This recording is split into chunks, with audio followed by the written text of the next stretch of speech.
Hello, everybody, and welcome to another episode of Ranking Spankings, or is it called We Are Rankers, or Rank the World, or You Son of a Rank? What name? Rank this album. Rank this album. Rank this artist. Rankless. I like Rankless. That gives it a bit of personality. My Does it? name's Craig. I'm joined today by Neil Upton. I'm the mysterious. Oh, sorry, Neil. Sorry. All right. I forgot. Hang on. All right. I will mute that. I'll mute that out. Don't worry. No one dox him. How are you? How are you Not today? the problem. How are you today, Neil? I'm okay. I'm fine, thank you. Yeah, How are you? I'm fine. I'm good. It's a nice sunny day, so I thought It is. I'd spend a nice time sat inside my murky office room talking to you about the Acrobats. Absolutely, and I love the Aquabats, so I'm always happy to talk about the Aquabats. The glasses are off, Neil. It's serious. Serious. We're talking about the Aquabats. It's the most serious subject there is. Very serious. Time of recording, we've just got the news that Biz Markie has sadly passed away. He is a very talented rapper. He's been with the Acrobats on multiple occasions, and also the Beastie Boys, and he's wrote the best love song of modern times with Just a Friend. So we've lost a good one, as they say. I thought we were going to bring this up later, when we get to the point where he's, doing stuff with the Acrobats. But that's fine. It's real sad, honestly. I choose to just... There's a lot of good stuff. I don't just stop caring now, right? If you want to do it selectively caring, then you can do that. But how is that selectively caring? I don't want to talk about him now, Craig. Later on. We're going to talk about the Acrobats, and we're going to rank all of their albums. There is an asterisk. I put no live albums. Okay? That's fine. Yeah, I would expect as much, to be fair. So I did include the Super Show Volume 1. Okay, so we count those ones. That's fine. So we're upsidedownshark.com. There's pop culture stuff. You know all that. Go on the website. So today we're going to rank the Acrobats albums. Neil, before we do that, tell me, when did you first hear about the Acrobats? I think it was about 2010. I think I was just finishing. I must have been my last year of sixth form. Maybe it was my first year. I don't know. But I was watching a lot of Mega 64 videos at the time, and the Aquabats they use a lot of the Aquabats music in it. Okay. Feature heavily, so I got really into it. I think they were on a Mega 64 soundtrack as well. I believe as I was doing my research yesterday. I mean, Mega 64 had like their own. It was a TV show, but it was more like a web show, and I think they just used a lot of their music. They got permission. They spoke to the Aquabats. There's a whole thing, yeah, the theme song to Mega 64 show is the Aquabats. A lot of the in show music is the Aquabats. Very cool. I came across their name first from yourself. You and I met at university, and you were just like, yeah, I like the Acrobats. This is a good band. And I was like, yeah, no, whatever. Yeah, they sound alright. And then we went to see Bowling for Soup live, and just happened to be supporting them was the Acrobats, and it was one. That's the only reason I went to see that show. It was one of the best live performances I have seen, and I was like, I need to know more about these people because it seems insane. And from there, I just listened back and was really enjoying everything that I've heard from them. So, what year was that show? 2018.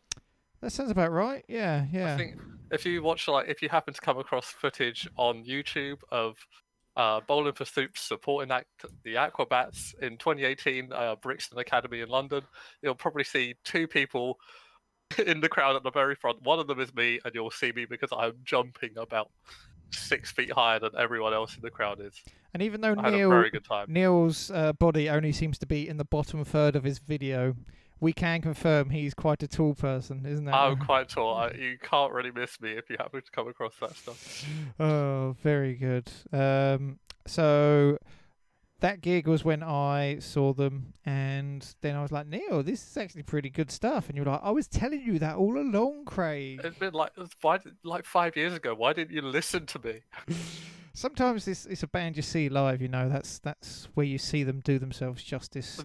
Yeah, it's entirely that. I think, especially with their performances. I love their studio albums, obviously, but their performances live are way better. They Yeah. have such good energy. Yes, yes. So we are going to be starting today with the Return of the Aquabats. It was Yeah, first released July 1996. first album they call it the Return of the Aquabats. Oh, it's just like a Very confusing, honestly. Hollywood Undead releasing swan songs as their first album, which obviously means Okay. final act. That's obviously a joke. I feel like just calling it the Return of the Acrobats and looking at the cover, you know what sort of time you're in for. Yes. This is when they had their green, like the neon green radioactive looking suits. Yes, yes. It's mostly ska based. It's got this. I would describe it as a surfers sort of vibe. Yeah. New wave-ish. What Kind of, what even is yes. new wave really at this point? You know. I don't really know how to describe new wave. It's just like synths and stuff, isn't it? Like Yeah. that sort of 80s, 70s. Like GTA Vice City. That's how you describe it. Yeah, something like that. It's weird because this album, some of the tracks are re-recorded and put on the next album as well, which is really strange. Yes. Do you know why they did that?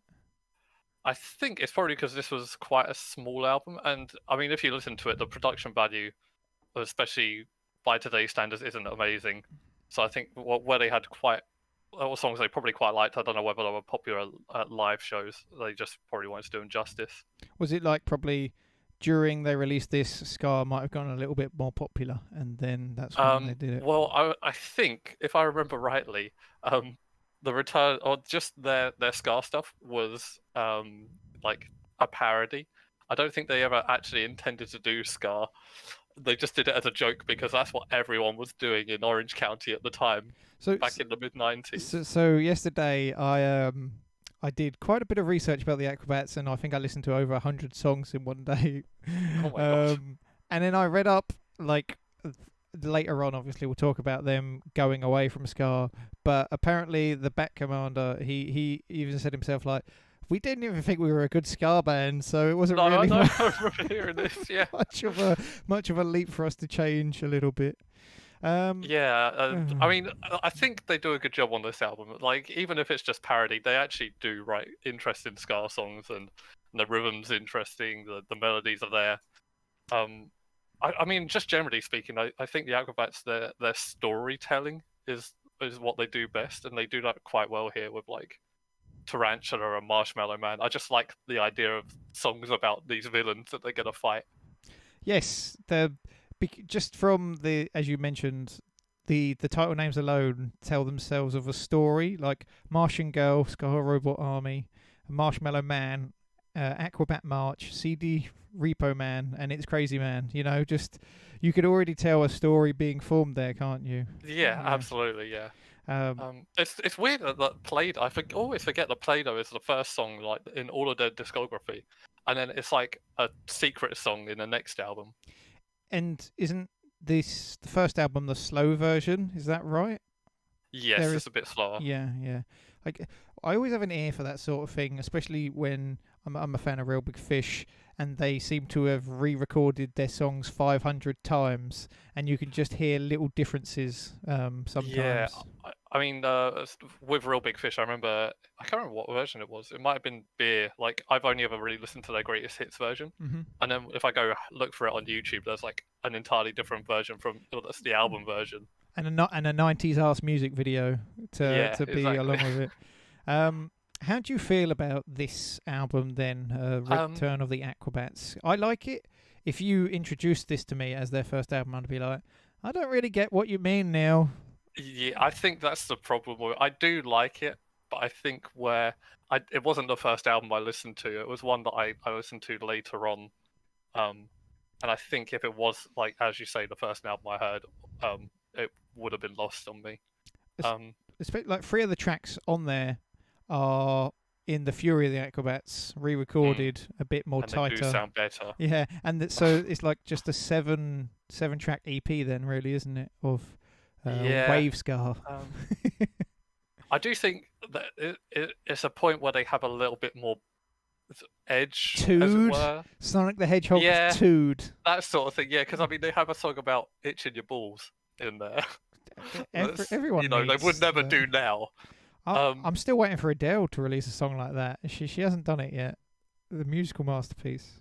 I think I kind of want to leave it in the B tier for the time being, Yeah. just because I do like it, but maybe like as we go on, it might drop a little. Yeah. I feel B. B's a good starting point for the start of the Yeah. Acrobats. Aquabats, isn't that right? Yeah. Yeah. The next album, then, I will just place here for the time being, is The Fury of the Aquabats. Apparently, that was released a year later. Mm-hmm. And what you could already see just from the album cover, once again, you could see they maybe don't take themselves that seriously.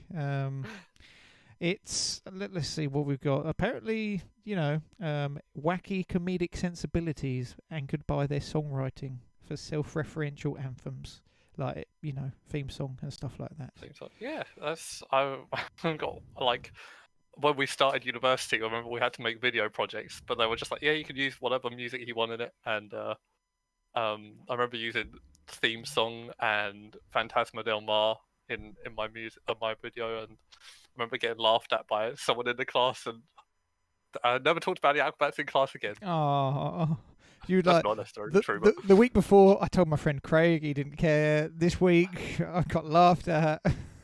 I mean, you could omit this bit if you like, but I remember someone saying it was the gayest thing they'd heard. I was like, oh, this is so 2011. And you said that at the time. This is so 2011. And you stormed out shouting, "I love the Acrobats." It was a weird day that day. That was really yeah. I mean, I love this album. This album's really good. As we mentioned earlier, but it's a bit more tighter than the Return of the Aquabats. It's still got some surfy moments, but it feels a bit more punk, doesn't it? Have you only listened to the remaster, or have you listened to the original one as well? I think so. The remaster was released just recently, wasn't it? I want to say 2019, 2018 maybe. Because I think I got the vinyl for that. I do remember you getting that one. What is there a difference, or there's two different separate songs? There's two extra songs, but the only difference really. Oh, there's. Yeah, I don't know. I really like those. Hockey Fight is 40 seconds long. Yeah, but it's good. I like that one because it is literally a bit like their stage presence. It's literally just them having a fight. Okay. Play-Doh, there's like a 2.5 minute gap like of just silence at the start of it. Yeah. And I think there's like tiny little changes on like Chicken Bucket, Magic Chicken. That's slightly different. But from a just overall album perspective, all pretty good, memorable songs on here. Honestly, yeah, like really good. Just I'll rattle off mine. Super Rad, Magic Chicken, Cat with Two Heads, theme song, and Powdered Milkman. Yes, and I do like this version of Play-Doh as well. Yes, the Play-Doh's really good on this album. I can't remember if they play it live still, and I hope they do because I've only seen them twice live. It's just full of energy. Yeah, I think leading right off the bat with Super Rad is a really good move because it does just showcase their energy, shows off kind of just how playful they are, and definitely a ska band. Yeah, Cat with Two Heads. I remember Josh hadn't ever listened. Josh has always said, our friend Josh that is, he's always said that he really likes the Aquabats, and then he'd never listened to this album until I think it was after you'd listened to it. Oh, wow. I was like, I thought you would listen to this one, Josh. He was like, no, but it's really good. And he loves the Cat with Two Heads. That one's really fun. That is just the most Acrobats song ever because it's just nonsensical and it's just it's a children's story. I'm a scientist and I made a cat with two heads. And yeah, it's one of those. I don't think they talk about the professor in their lore. They talk about him in the TV show, but I don't think they brought him up for years aside from here. Captain Hampton and the Midget Pirates. The first time I saw them live, where was it? Islington Academy, and they were curfews at 11. So we got one more song, and it was 5 to 11 at that point, and they played that one song for about 20 minutes, and it was so good. It was so funny. They really drew it out. How many times have you seen them live? Just twice. Oh, okay. That's since I've listened to them, they've only been over twice. I know. Otherwise, I would have seen them more. When I said I really enjoyed them, you were like, "Well, I hope you're savour that taste because we're probably Yeah. not going to see them again in the UK." So, but yeah, Powder Milk Man is probably one of my favorite it Acrobats songs ever. it feels to me like that's when they started experimenting like in that one song because it's like sounds like the beginning of a Korn song. Like it sounds that downbeat, doesn't it? It really doesn't sound like anything else on the album, does it? It's kind of dark. It's a bit chuggy at points. But then it fits as well with the superheroes versus villains because that could be like a villain entering like it is Powdered Milkman, isn't it? So yeah. But no. High points all over the place. I want to say this is an S tier album, honestly. Whoa, just like that. I do love this album a lot. Yeah. But you said it. I agree. It goes all over the place, but it manages it's not completely bizarre in how it does it. It's coherent, but it is like wildly erratic. Like when you play a video game and it just feels good. Like that's when you put on this album and you're just like, this is a good feel. So the next album we have is this giant hot pink. Don't like hot pink as a colour, Neil. How about you? I don't know. Too much of it in my life, really. Who would use that as a brand colour first off? Yeah, hot pink. Yeah, it's overdone. It's so 1999. 1999. It is. It really is. Speaking of 1999, the Acrobats versing the Floating Eye of Death! Yeah. October 1999. So this is just a brief bit from Wikipedia because it can say words better than I can. After the success of their previous album, they were moved away from ska-influenced sound to more diverse and experimental musical textures. A commercial disappointment upon release, the Aquabats were dropped from their label the following year and had a lengthy hiatus from touring and recording until 6 years later from the looks of it. Yeah, it was. The next album was a long while after that. So this album is when I'm listening to the Acrobats, that I forget about this one because I don't think it's got a lot of bangers, I suppose, on there. It's really weird because this is my favorite Aquabats album. Wow. Okay. But I know a lot of people that just kind of don't really care for it. They just kind of skip over it. It's whatever to them. What about it do you like? I think it's that turning point between them. I think as you sort of just mentioned, like there's still kind of that ska-ish undertone, and they're still really playful. But to me, it's like a theme park album. It's just does everything and it's kind of. I think in that respect, it's kind of like nowhere and everywhere at the same time. Some people, it's hit and miss, like as you say, for some people. But I really like the storytelling and the story building they do in it. Could you explain the story for dumber people like myself? Well, I mean, it's not that there's like an actual overarching story across the album or anything, but I just like the stories each song tells. Like, you got The Man with Gluey Hands, which is a bit of a ballad. Is it that one I'm thinking of? Ballad of Mr. Bonkers, sorry, yeah. Which is just about this guy. I don't even know what he is. He's like an insect man. Ant-Man. And he really wants help. And then there's The Man with Gluey Hands, which is just about this man that his hands just stick to everything. Don't go near him. Chemical. It's actually also the only album where I think they have a sad song. Are you talking They cap it off with Hello Goodnight. What makes that sad exactly? I don't know. I feel like you could say it's about like wanting to die. I think it's like that kind of draw to death. Chemical Bomb isn't exactly the happiest of songs either. Nope. Talking about everyone dying.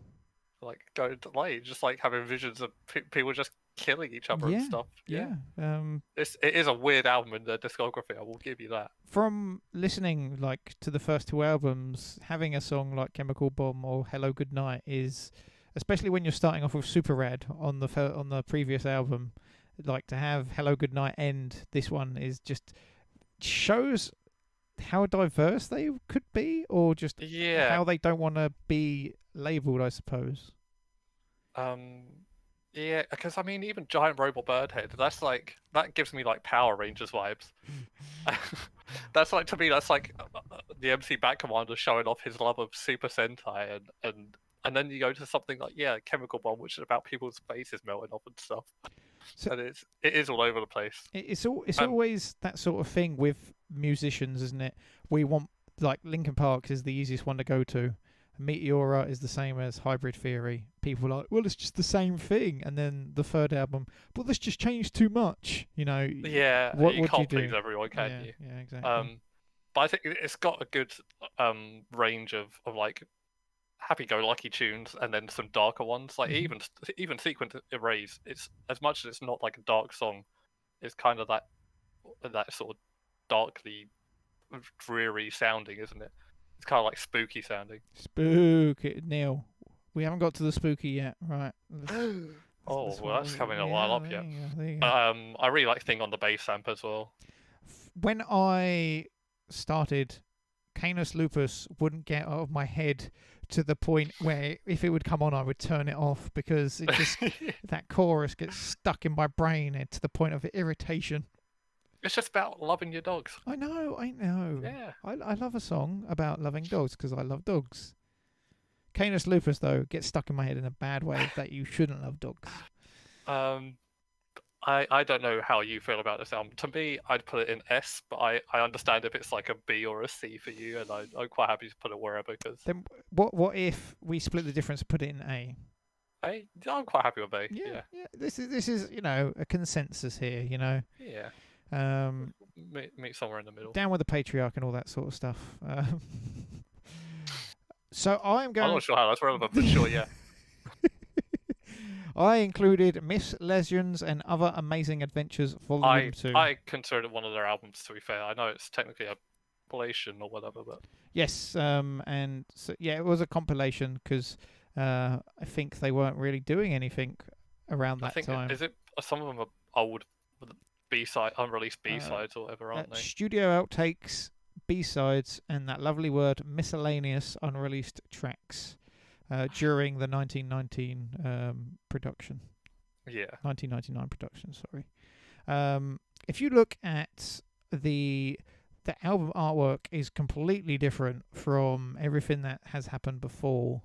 It's just very 2D Just comic vibe, just cartoon, isn't it? Yeah. That's literally it. Um, let's have a quick old look. So it covers a broad range of musical styles. They wanted to explore their more diverse musical textures after being predominantly ska on the first two albums. So it's They apparently pretended the last album didn't happen. don't know what you're on about, mate. Yeah.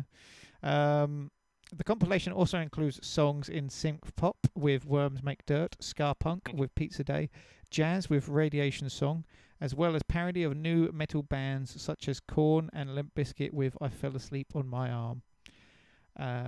It's really funny that this is like a miscellaneous whatever album that they just released because it's so because like some of the most famous songs are on this album. When I saw Pizza Day and Pool Party live, man, that's when I knew. I was like, man, this is a good band.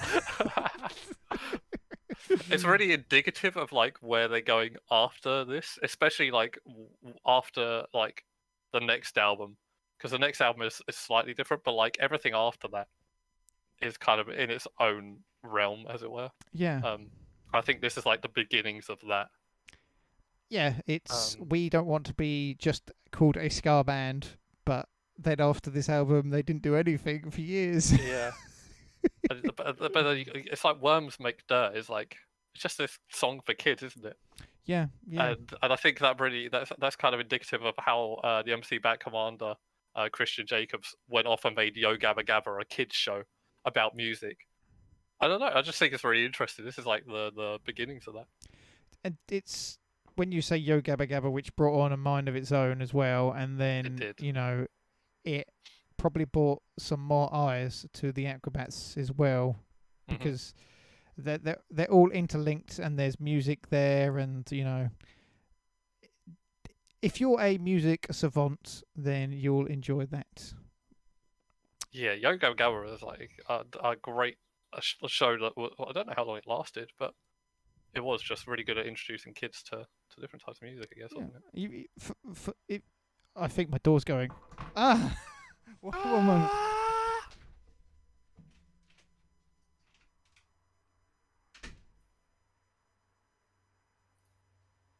He put everything on Do Not Disturb, but he didn't put his doorbell on Do Not Disturb. Put my pajamas on, I turn on Amazon. Ain't never gonna go outside again. I am back from getting the parcel from my door. We're in the midst of talking about Myths Legends, Volume 2 from the Acrobats. So Neil, with this album, where do you see yourself with this album, really, in a rankings perspective? I do like this album a lot, but it is a weird one. In that I don't think the songs are quite as polished, but then I don't think that was ever their intention. Obviously, there are some really good ones, like Pool Party. It's gotta be like, that's a top tier Aquabats song. That's like one of their best. But then you get weird ones like The Baker. I'm not that into The Baker, and Dear Spike. I'm not even sure I know what Dear Spike's about, because I feel like Spike was a TV channel and it's about being a member of their fan club, and they haven't sent a package out. It's a bit of a weird album. It is weird. It is weird. If that for the highs that I enjoy, they are not completely throughout the album. Like the highs are high, but the lows are very forgettable. Yes. Uh-huh. I want to say it's at least a B, just because the highs are very high. But So if What do you if feel? I had to say the highs, Hey Luno, Pool Party, Pizza Day, I fell asleep in my arm. So that's a good third of the album. Yeah, But, and the Wild Sea. I really like the Wild Sea, actually. yeah, That's a good one. yeah. B feels all right to me. Yeah, okay. B for We'll go for B. beautiful. Mamma Mm. Mia. Don't know what I was trying. Moving on. The next album for Mario and Friends is Aquabats Charge. Yeah, Charge. 2005. It was a Yeah, long there's a old big gap. time. Following a nearly 6-year hiatus, which resulted in numerous lineup changes, Charge was the Aquabats' first studio album to showcase the band's radical shift in sound, featuring a reduced 5-member lineup and a reinvented musical style of new wave influenced rock and punk music. Yeah. Largely positive reviews and successful international tours, Charge effectively revitalised the Acrobats, them into their stalled career into the new century. Yeah. There you go. I think there's only one lineup change after this album as well. I think they lose Chainsaw, the guitarist, It was after this album. I learnt recently that Travis Barker was the drummer there as well. So Hey, you can keep that, because when you went out to go get your package, that's what I talked about. oh, okay.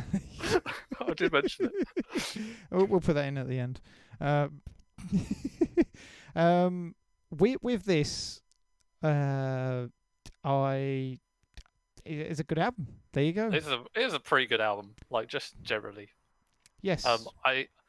It's not as versatile as their older stuff, but they know they're kind of onto a winner with the sound. I think with because they just sort of went straight up pop punk, didn't they? And just kind of hammered home on that. And they tried to be family. Well, is it? I don't. It's weird because I don't see them as a family-friendly band, because I feel like they have the most open appeal, which you know, This album, I wouldn't say it was like a family friendly. It's not. It's just open appeal, isn't it? This album. Yeah. After this one, it's up for debate, I think. But yeah. And this is also where they start putting exclamation marks at the end of every song, I believe. I think they did it on Fury of The Aquabats as well, actually. Oh no! Let's have a look. Dun dun dun. Yeah. Oh, I was wrong. Because they have on Wikipedia they have brackets there, and that really puts me off. You know, that's not how the Acrobats want it to be. But yes, this is. I would refer to this as just energetic rock, where The Yeah. previous albums, some of them aren't going to make you get up, but this one's like, I'm going to go for a run and put this on because this is going to get me through it. And it goes 13 songs, well 12, and it just keeps going really. This is just a really nice feel good album. Yeah. Just yeah. I think it wasn't this album I first listened to on holiday. I went to like Florida in 2012, and that was when I was listening to the Acrobats really heavily. So I do kind of associate this album with that trip. But like I don't know whether that's why I feel like it's a really feel good album, because it makes me feel good remembering that. You like listening to water slides whilst then going on a water slide on holiday. Yeah, honestly, like stuff like Hot Summer Nights, as much as that's about an unrequited love, but it's really funny. Okay. And it's look at me, I'm a winner. Absolutely, completely positive. Like just having a positive outlook on life. Yeah. Nerd alert. Nothing wrong with being a nerd. Let's say in there. Everyone's a nerd about something, so it's just what are you a nerd about? My favourite tracks, just opening up with Fashion Zombies is really good. Just like, oh wow, okay, this is what the way it's gonna go, is it? You mentioned "Look at Me, I'm a Winner," very good. One of my favourite Acrobat songs ever is "Meltdown," because it's just all the way. That's the most punchy one on this album, isn't it? Really. Yeah. Tiger Rider versus Time Sprinkler is probably the only sort of storytelling one they have on here, isn't it? About heroes and villains. You don't think Mechanical Ape is about evil Mechanical Ape? That's true. Yeah. Or maybe it's a good one. I don't know. When I think of it, I think of like Male Donkey Kong. So when I think of it, I just think of them shouting "Mechanical Ape," and if that was in a real life context, they'd be like "Mechanical Ape" like that. So I can't. Oh, they didn't. I don't think they did anything with Mechanical Ape on the Super Show. See, they should. They should have. Well, yet, I suppose. Yet, yeah. Who knows what's going to happen in the future? They don't. But this one, it's got a few really good B-sides on the extended edition. I really like Cheeseburger Politics and High Five City. You know what? Video Night, I didn't even know that was a song. That might be the only Aquabat song I've never heard. I didn't know that was a thing until right now. Yeah, so like, I'm not going to advocate illegal music downloading, but since streaming's become a thing, it's been a lot harder to find rare songs. Yeah. Like, back when LimeWire was a thing, I suppose, or just after that, was like, you could just download all of like rarities, like Beastie Boys, everything you've ever wanted. But now if you did that, it just comes up with, it's the last album they released, and that's it. Like, yeah. So I guess streaming services won, but not really.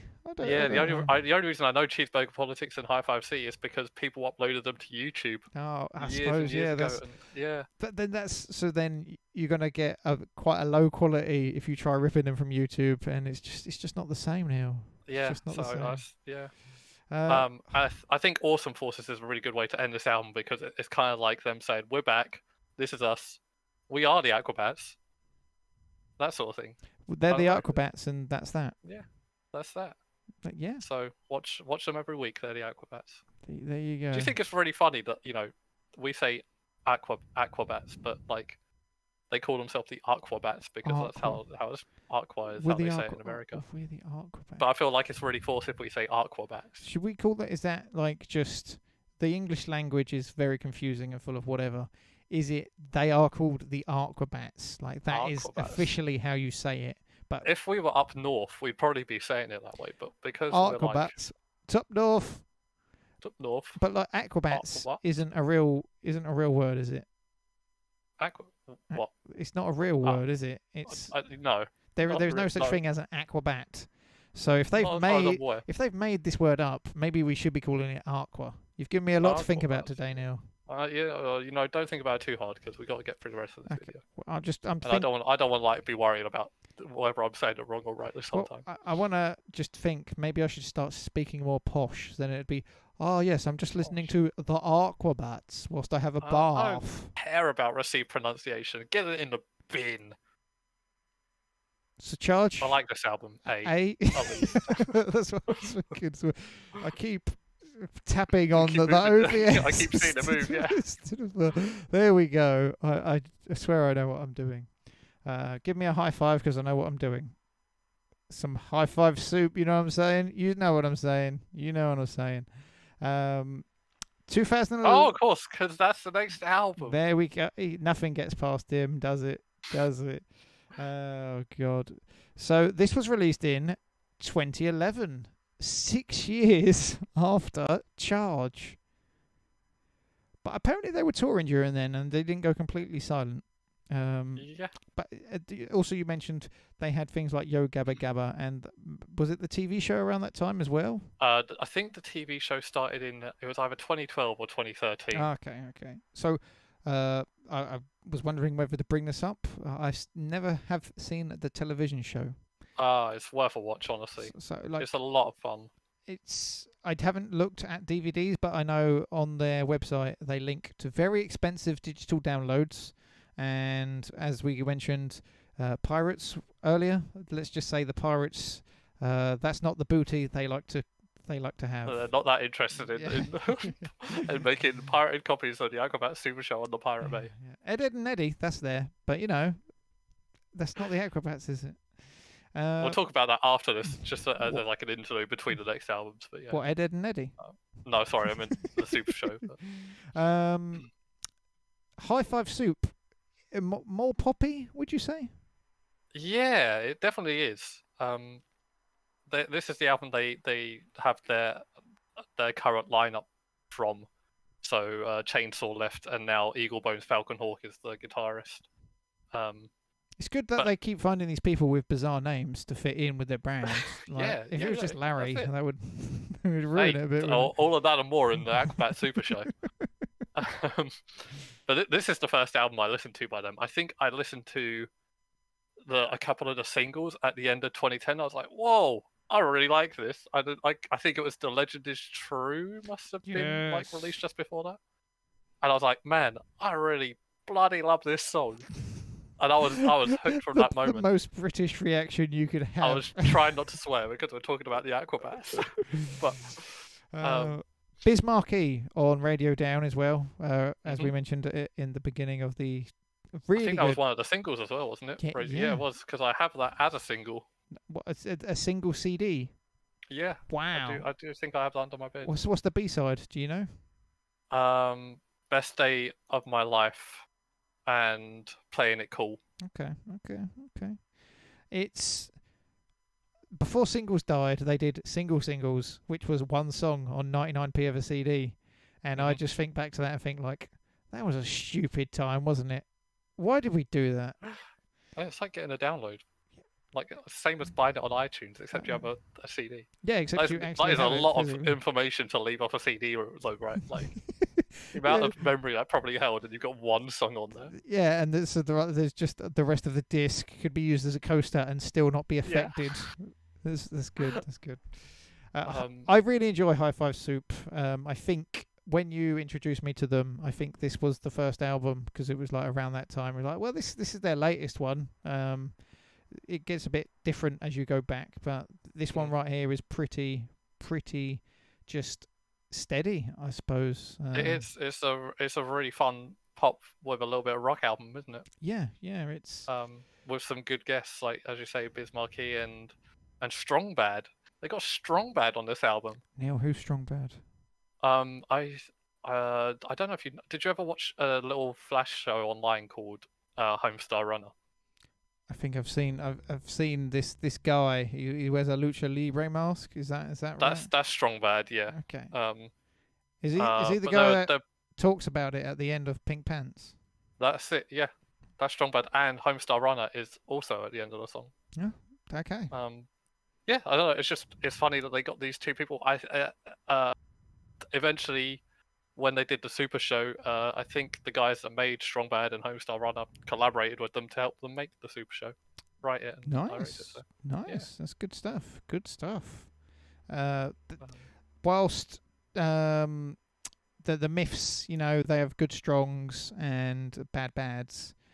This is level across all the time. Like I feel like all of these songs are ear-catching, memorable, and make you tap your feet and want to sing along. As much as I was about to say, you know what? Like, I'm not a massive fan of Just Can't Lose and All My Money, but like I can off the top of my head, they just go straight in, like see the names and like I know that one. Yeah, I yeah. remember how it goes. They really So- like the Shark Fighter, BFF, Radio Down, Popping a Wheelie, In My Dreams, Just I Can't think Lose. they are all just kind of bangers, Yeah. like somehow. And It's then not the thing is, it's not an album that I rate really highly, but I can't deny it. Like it is a really good album. I've changed my mind. Yeah, yeah. Like, And then ending on Luck Lady Dragon, which sounds like the Acrobats and Blink 182 and Angels and Airwaves having a baby, and just like this weird spiritual dragon song at the end. It's really I didn't good. know until last year that it was about the never-ending story. Oh, that makes sense. Like I never saw it. I saw the never-ending story last year. I didn't like it, but I was like, Yeah. oh, I get it now. It all makes sense, and it kind of when make, when I think of the Neverending Story, I remember one time when my uncle, who lives in Scotland, came down, got drunk, and was telling me, "Yeah, this is an absolute classic." And I was like, "I've never heard anyone talk about this film ever." And then after that, no one ever spoke about it either. no, it's not that good of a movie, honestly. It might be to like people who watched it back in the day, but But it spawned a good Um, Acrobat song, if nothing else. it did, Yeah, yeah, there you at the go. very least. But yeah, as you say, Sharkfire, The Legend is True, Puppin' a Wheelie, Pink Pants, Foo Fight on the Moon, Luck Dragon Lady. I think it is honestly weirdly enough an S contender. Well, you've said it You reckon now. A, maybe? You've said Or it. do You you- said S, so I think we've got to go S now. That's... What a bizarre like twist of events. You didn't go I into know. this thinking that, did you? No, I did not at all. Oh. But... Did you want to talk about the television show, which I have not Oh seen? yeah, so I mean, because where do we put the next album? Where Okay. Yeah. we do have to yeah. talk about the next album is the soundtrack to the TV show anyway, isn't it? Yes. Um, Out but of yeah, all of the albums, this is the one I've probably listened to the least. yeah, same. Just because out of it's not been out that long, and also it is a soundtrack. But so by every right, you're probably not going to listen to it unless you want to hear songs from the show. But then I would argue that the Myths and Legends is not a typical album either, and that's pretty good. So it's it could be good, but it's not exactly the albums that we expect. Yeah. There were some bands like Tenacious D. I think maybe it's changed now, but half of their albums were just soundtracks at one point, and now they've grown a bit. Yeah. So I think The Super Show, it's worth watching the Super Show. It's a lot of fun. I remember having to try and find it, pirate it online when it came out because we didn't get it for like a year or two, oh great, and it was on CITV at like God knows what o'clock, wow, like 6 a.m. on a Saturday. wow, they Um, did that dirty, didn't they? Yeah, they did. But I had to order the DVD from America, and then eventually CITV did release it over here. So I have like two. I have an English copy and an American copy. That's cool. Um, Does it have the CITV logo on it? it does on the box. Oh Yeah, I'm my pretty sure. God. That's so Um, good and bad at the same time. But it's got a lot of good songs. Honestly, the first season is really good. I don't. Oh, they did. I think they did release a second season, but I don't think they released it on Blu-ray and DVD over here.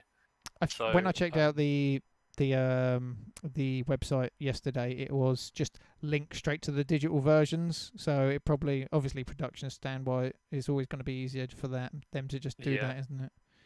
Like Um, when we spoke to Nirvana the band, the show, they were like, "Yep, those DVDs behind us, you can't get anywhere anymore." Well, anyway, now I'll yeah. So But yeah, it's just a really fun show. If you liked the Power Rangers as a kid, you will find something that you like in the Super Show. And there's a lot of actual funny moments for a kids show. I think they learned a lot about like how kids or what kind of stuff kids like, while also knowing that adults are going to watch this because people grew up with the Aquabats, and this is like 20 years after their first album. yeah, and I think it shows that they can grow musically as well and try to incorporate other styles and other audiences. It's not a bad thing that they're trying to be child friendly, is it? Yeah, exactly. And the Super Show theme song, absolute banger, and it's what they use to open their shows now. I like to make playlists, and when I saw the Acrobats, they also did the song "Doing Science" live. They did, yeah. And I was like, well, I don't know this song, but it was a memorable little ditty in my head, and I was annoyed that I couldn't see it up until just well, 2 years ago now, really. Yeah. Yeah. They played it at the show we saw it, didn't we? Yeah, and I think that might have been the only one they played from this. I can't remember now. Do we? Because there's quite a few like couple second segments and stuff like that. Do we hold that against it, or is that just the appeal really? Because if I'm buying a soundtrack, I just want to hear the songs, maybe an interlude or two, or some speech. But yeah, what I think feeling? The problem is because it's like disconnected from the show. You do have these random bits where if you've not seen the show, it's just kind of like, okay, I don't really know what's happening here. You kind of need a bit more context, maybe. Yeah, I like the show, so I like this album, but I would absolutely not hold it against anyone that said that they weren't a massive fan of this. Playing this album though with other people who don't know the Acrobats, and then just the random interludes of "I'm going to type in this code," is very hilarious. It's got to be jarring, surely. Yeah. Well, I do like Cobra Man though. It is very memorable. I think my favourite song from the show is "Winging It." About the Bat Commander just winging it. We've all been there in life. Yeah. Me at every job interview. Like, you can't plan for everything, so sometimes you just have to wing it. Yeah. Where would you put this? I somewhere like B or C, honestly. Okay. I think we need something in C, don't we? Just to balance the scales a little bit. From what we've discussed, it doesn't sound like there are good ones here, but this is a 27-track album, and it doesn't sound like we're writing home about it, Yeah. I don't know. How do you feel about it? I'm okay with C, really. Yeah. I feel like it's saying it is doing it a bit of a disservice, unfortunately, but I think that's just how like stuff like this is going to go with soundtrack albums. We've got to make sure we don't put everything in the top 3 columns to show that we're problem, not right? truly. You're just biased. fanboys, and you're gonna like whatever crap they put out. It's 27 songs and 49 minutes, so it's almost like, what's that, 30 seconds a song average? Yeah. I can't count. I don't know. Or is it 2 minutes a song? It might be 2 minutes a song. Yeah, there are more songs that are below 2 minutes than above 2 minutes on this album. Yeah. Okay. So that will stay in C, which leads us to quite a recent release of the last release as well. Isn't it? Kooky Spooky in stereo. So if we don't count the soundtrack of the television show, it was about an 9-year gap, 2011, 2020. Yeah, 9-year gap. Yeah. They did a Kickstarter for the Super Show to come back at this point, and that's when they said one of the, what do they call it, additional tiers, if they get enough money, is 2 new albums. This is one of them. Their Kickstarter, they did 2. With the first one wasn't going to make it, and they knew of that. So it was pretty close, to be fair, wasn't they? So they scaled it back. Yeah, but they just released a new one, which I've never seen done before, and no, I haven't either. And then that pretty much instantly got funded with different goals, really, didn't it? Yeah. Which is good. I'm glad that people fund them for stuff that they like. They had a lot of celebrity backing, or like celebrity support in there as well. Yeah, I think especially for the initial one. Yeah, the first videos was just Jack Black, wasn't he? He was like being Jack Black and Weird Al, and Travis Barker was in there. Yeah, lots of people. Loads of people like the Acrobats. So this was. It's called Kooky Spooky. It was released in August, but I always in stereo. In stereo. Yes, you're correct. Just to be clear. Not mono.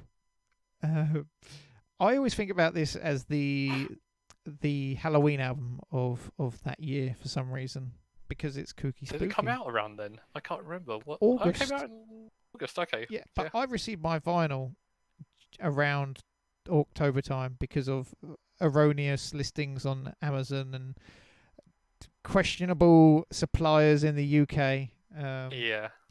This one seems it's like a development of Hi-Fi Soup. They're continuing going down that road. They're still scar tinged, not scar at all. Anymore. You can't call this a scar album, can you? Yeah, I feel like in some respects it was like they were trying to go back that way, because we've had that resurgence recently where everything's 90s nostalgia, isn't it? Everything. Because all of us millennials are like growing up and being like, where's our childhood gone? I never got to buy anything I liked as a child, so Yeah, I'm going that's to the buy thing, it now. So I feel it's not that I think they're buying into that nostalgia, but I think it was them looking back and saying, hey, this we liked what we did back then. We'll do it again a little bit.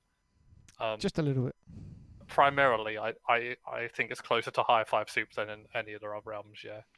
And it's just over 30 minutes with 11 tracks, which is quite short. But I feel like they get the job done in what they're trying to do in their artistic way on this, at the very least. This is my least listened to album by them. Okay. But I mean, it has only been out like a year, not even a year now, is it? Yeah, not even a year old. And I think this may be my most listened to. Oh wow, that's crazy. So I've listened to High Five Soup quite a lot, but when I discover a band, when the Beastie Boys have been going since the 80s, I discovered them, picked up To the Five Boroughs in the shop, and that was my first album with them, and I listened to it a lot. So like when a new album comes out for a band that I haven't been on board for that new release, I tend to I really like this and just listen to it more and more and more, because it's like, I'm in, and this time I'm here. I haven't missed out, guys. I'm here. I with was you. there for this one. Yeah. They started off with pajamas on, didn't they? Yes. Because of the it was like it came out at the start of lockdown, I want to say. Yeah, which they just took 9 years to make an album, and then the first song they released is actually quite timely for what happened. Unfortunately, right? But the only thing I don't like about that song is how it's them going, yeah, buy from Amazon, and I know it's not them advertising Amazon, but it rubs me a little bit the wrong way, because it's kind of like, yeah. And also, and they also say, and I don't need to sweat it because I'm buying it on credit. As someone who's got into credit card bit of a debt dangerous attitude in the past, not something I would recommend at all. But it's supposed to be playful, isn't it? It's aimed at kids. The only there is dark undertones. Why would you go out anyway? That's where the guns and germs be. No, you're right back, Commander. That is where the guns and germs be. I shouldn't go outside. It's a solid album. Yeah. It's not one of my favorites, but I think it is a fun, playful album, and I think that's all they needed to do for this one. Yeah. Also, they put back the release date because of the George Floyd protests. I did not know that. Yeah, they said there's always time to be goofy with our rowdy rock, but it doesn't feel like the right time for us to be loud and self-promoting. We'd give the space to people who need to be heard, which, it's good of them to do that. They didn't need to do that. Because also, as far as social spaces go, I don't think there is a lot of crossover between, people thinking about black rights and the Acrobats in the same sentence. But no, I mean, I do think that they are very much advocates for being yourself. Absolutely, yeah, and doing the right thing. Yeah. But yeah, they are not known for being a political band at all. So I think them doing that it is definitely the right move. But I think just the overall Acrobats is just enjoy yourself, make happiness happen to other people as well. Don't be someone who is a villain. Yeah, absolutely, yeah. Yeah, that's definitely their MO, isn't it? Yeah. Be a hero, don't be a villain. Karate Body is great here. No One Wants to Party was actually one of my songs of the year last year, and I do like that one a lot, actually. Skeleton Inside Me is I like good that because I've played it to multiple people who just think, oh, there's Craig talking about the Acrobats again, and they're just like, of course there's a skeleton inside us, and it's like that's the joke. That's what the makes joke, it so good. I think the second half of the album's a bit weaker because I can't really remember it now. But yeah, like the first half, definitely quite memorable. Aliens and Monsters, I can't remember how it goes, but I do remember enjoying that one. Yeah, the latter half, it seems like a cool down, I suppose. Like Get Back, Sneak Attack is something that's dun dun dun dun. It's got that sort of plodding pace so that you get it lodged in your head. But overall, I think it's good. It's level. I don't think the quality may be as high as High Five Soup, but it's definitely not got peaks and valleys. You know, it seems to be, I don't want to say average, but all songs seem to be on a level playing field. Yeah, I want to say it's like a B. You want to say B? I want to say a B at least. Where would you say, like an A? Or Yeah, I'd say A or B. put it top of B. Top of B. Yeah, top Okay. of B. We're utilising the levels. Okay, I like Yeah, I that. have no idea Okay. how that works, but like, well, if There we we can't go. do that, it's just we'll pretend it's at the top. Okay. This tier list did not go how I expected to at all. Where did you think it was gonna? What were you thinking? I don't know. I just never expected us to put High Five Soup in S, which is really weird. I can't deny it. Like, Okay. So I'm on board with it. But before we recap, let's look forward to the future of the Acrobats. Will we get another album in our lifetime? I hope so. But Like, I don't want to like be a downer or anything, but they are getting older. And and like with all the like the trouble they've had financing the Acrobats in the past, I really hope that they can just continue. They're still doing episodes of the Super Show online, aren't they? So the Bat Commander is 49. So, but I'm not gonna lie, I thought he was a bit older than that just because of how long I've been listening to them. But I'm glad I'm glad he's still relatively young. So I'm praying that we get more music from him. what I liked is just the how it's all grown, because obviously the Acrobats, you said, was a parody band at the beginning of it, and they've got a song telling you not to watch the Idiot Box, but Yeah. they've grown so much over time, and it must just if I was the Bat Commander, I would just be so thrilled about how it's grown and the project and how it's come from. We were just wearing these green stupid suits, and now yeah. we did a Kickstarter and people were actually like loving it.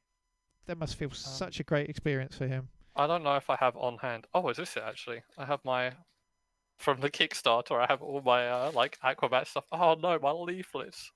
There's the newsletter from the Kickstarter. Oh, nice. I forgot I have a poster as well. I did have a signed poster, but that's somewhere in the loft because we had to paint my walls and it just never came down. I'm glad that we've got actual proof that we're not actually posers and we do actually like. I wish I could have become a member like before the Kickstarter, but I think they shut down the Aquacat stuff before that. So There's a little I could put it on my jacket if I wanted. Wow, What do they call them? I don't remember. patches. That's the word, yeah. And my cadet card, my cadet name is Cool Whip. Don't dox him. Please Cool, don't. Cool Whip. He has a good life. I am a brain donor apparently. That's what that says down there. He's got a good brain on him. When I interviewed Real Big Fish, he advised me he was one of the first members to the point where he didn't have to sign up by email. Yeah, it would have been that long ago. But yeah, it's been such a journey with the Acrobats, honestly. I know, like, when we do these, like, obviously when Dobby did Green Day, he's been following Green Day for so long. Yeah. Since as long as I've known Dobby. And we did the It's Gorillas one always as just well, fun you know. to talk about to talk about the things you like. Obviously, I love the Acrobats. You now love the Acrobats, and I'm very thankful and grateful for that. Yeah, and so they're not that big of a thing around here. I saw a random like van with the Acrobat stickers on it, so I took one, sent it to Neo, and he just showed, "There's dozens of us." Literally, probably Honestly, the only sticker in Kent, probably. It's such a pleasure to just like I'm so thankful I've seen them twice at the very least, and It's like I do hope they get to come over here again at some point. when you come into contact with different people, like if you're a wrestling fan and you find another wrestling fan, you always think like, oh god, what's their opinions on stuff? What are they gonna think?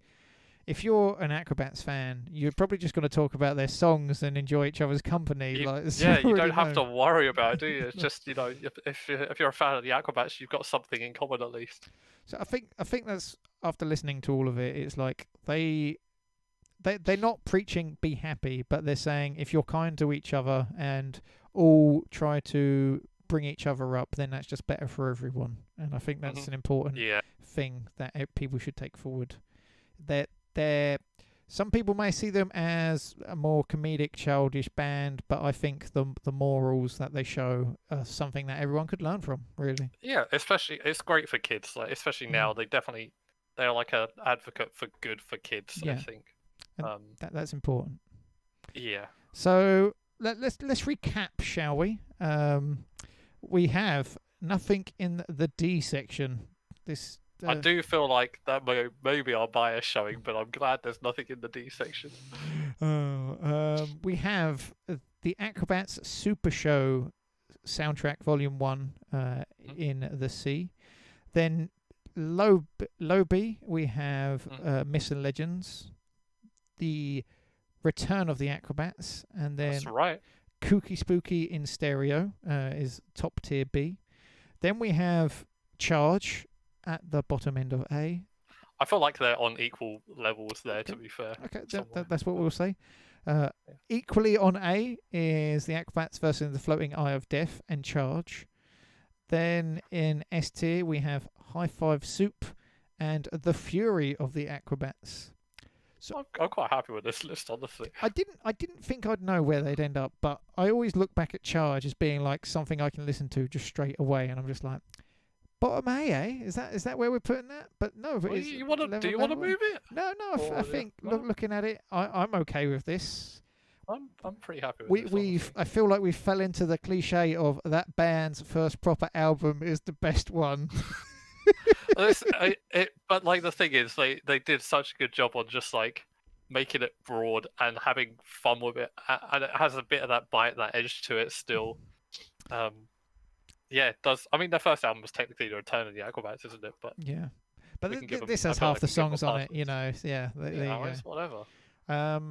Is the Fury of the Aquabats? If you were like, someone said, "Hey, anyone new music recommendations?" Is that what you would say to them? Here's what I would say. Listen to this. I think that'd be the best one. Either that or High Five Soup to like show to people. There you go.